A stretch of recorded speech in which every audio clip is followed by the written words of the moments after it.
nós estamos falando de uma cerimônia woke, não estamos falando de uma abertura de Jogos Olímpicos tradicionais. Obviamente que em muitos momentos, em vários outros momentos, o foco foi no esporte. Só que em outros, o foco foi no wokeismo, em um culto maligno. A cultura woke é um culto do mal. É um culto antissistêmico. É algo produzido para desconstruir a sociedade por dentro. E principalmente cooptar jovens e adolescentes nesse culto radicalíssimo. Tá? Então, ele começou pela vigilância para combater a exclusão, para combater o racismo, para combater a discriminação, etc. Então, os vigilantes das redes sociais criaram essa grande arma global de cancelamento para perseguir todos os opositores de suas ideias. Então, tem que ser inclusão, mas não pode ser inclusão do cristão. Tem que ser plural, mas não podem ser ideias, nesse pluralismo de ideias, não podem ser ideias que vão contra o culto do wokeismo. Então é tudo aquilo que romantiza o mal, tudo aquilo que glamoriza a figura do diabo, porque isso é antissistêmico. Estou falando de sistêmico, é judaico-cristão. Vejam aqui, o que está evidente para mim, mais um ponto. O wokeismo, ele está sendo cultuado em vários lugares do mundo.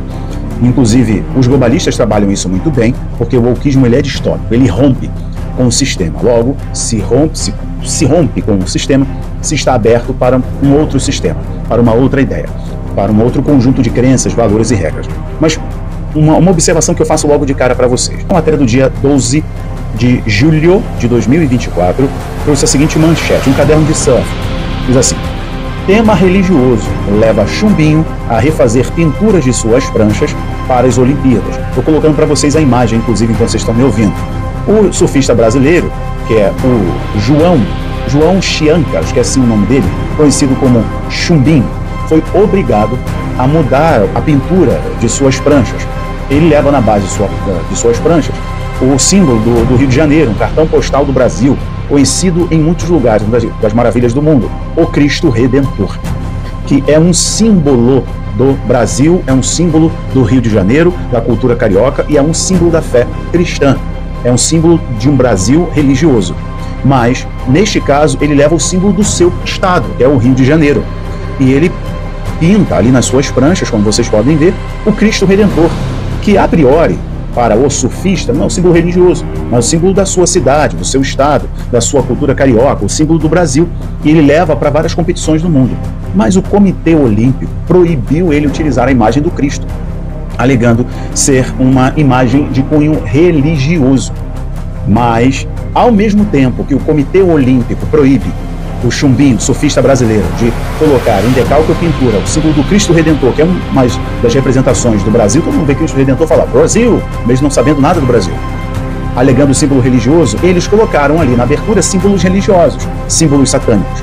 Eles colocaram ali referência ao mal, eles colocaram referência a portais, eles colocaram referência a divindades da cultura, da mitologia grega ou da cultura romana, antiga cultura romana, a Europa é embebida nisso, né? Então eles trouxeram a temática religiosa, seja do próprio wokeismo, que para mim é uma religião, né, se tornou uma religião, ou da própria cultura Dionísio e Baco. Então o curioso é que proibiram o surfista brasileiro de levar a imagem do seu país, da cultura de seu país, para o mundo, né, nas Olimpíadas. O critério ali, ser respeitoso com todas as religiões, etc.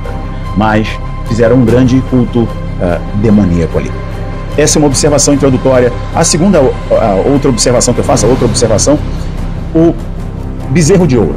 Eu identifiquei que durante uma cerimônia, uma apresentação musical e um coral atrás, e eles colocaram uma cabeça de touro de ouro, uma cabeça de touro dourada. Automaticamente nos faz entender que se tratava não só de ressuscitar, de trazer a memória do símbolo aguerrido de força, crescimento e virilidade do continente europeu, do velho continente, mas também de remeter a cultura religiosa aos cultos antigos na própria Europa, no Oriente Médio. E você vai lembrar de Êxodo 32, o povo saindo do Egito, Moisés no monte, Moisés demorou demais, então o povo fez um bezerro de ouro para lembrar das divindades do Egito que eles adoravam, inclusive Apis.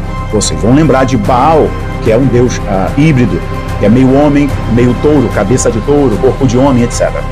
Então, ali, durante a apresentação dos Jogos Olímpicos, para mim, realmente foi um culto religioso, uma cerimônia religiosa, a invocação do mal, demonstrando, né, o mundo seguirá isso agora, o mundo vai seguir isso.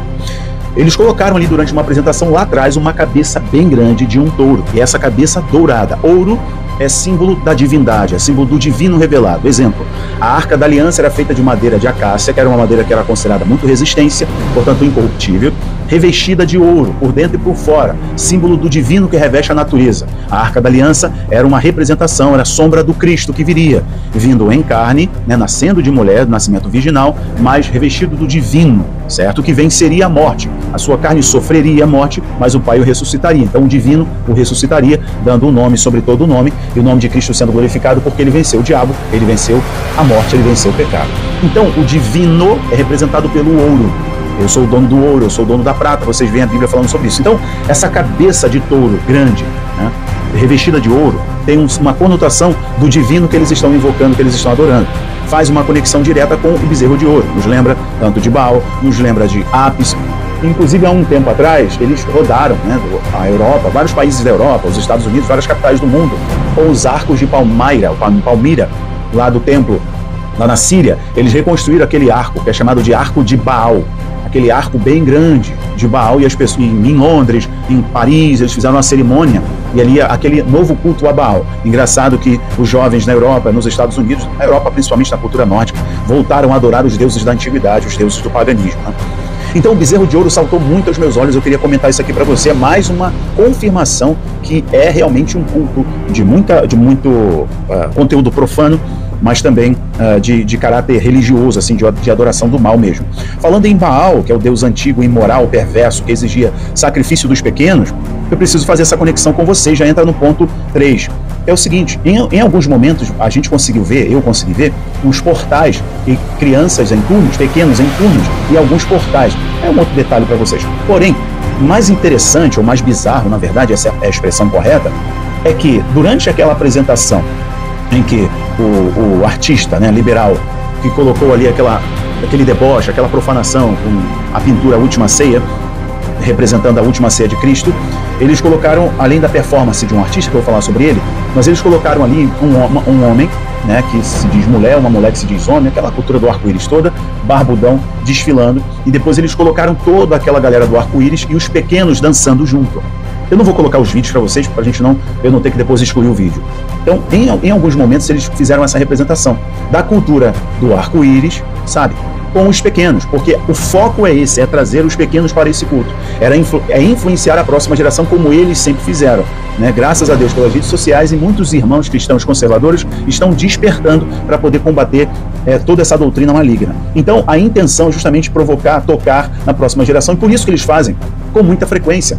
Colocar os pequenos nos shows, né, nas apresentações, levar essa cultura do arco-íris até a escola para doutrinar a próxima geração, criando os seus exércitos. Se eles doutrinarem as crianças, eles não precisam mais remendar os homens. Essa é a ideologia deles. Agora, sobre a cultura de Baco, né, a cultura de Baco, que no caso aí é da cultura romana, né, o deus do vinho, deus ambíguo, que ao mesmo tempo ele te dá felicidade, mas ele te enfeitiça com o seu vinho, e as nações se embebedaram do vinho da imoralidade. Ali, aquele artista, que é o Philippe Catterini, tá tudo pintado de azul, seminu ali, dançando, cantando, naquele banquete. Aquele é um culto a Baco, fazendo a menção da cultura antiga na Europa, da idolatria na Europa, da divindade na Europa, que era Baco, o deus da imoralidade, do vinho, também da fertilidade, da orgia.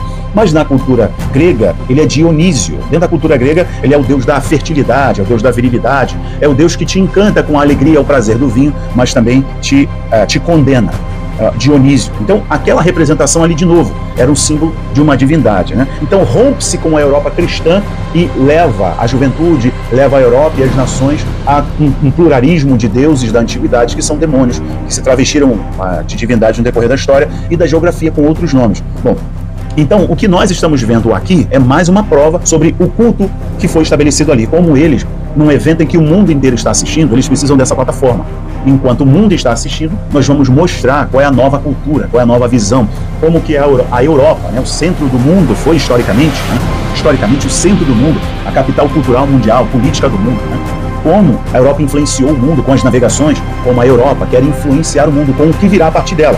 E aí lembre-se do vídeo de ontem, eles colocando ali o cavaleiro pálido, eles colocando ali o cavaleiro branco, eles colocando ali o que vem sobre as águas, né, a besta que emerge das águas, ou o que está sobre a terra montado em um cavalo, levando o símbolo da paz, oferecendo a paz para o mundo. Aqueles que seguirem o seu governo receberão a paz, e os que não seguirem serão decapitados, como vocês viram a representação.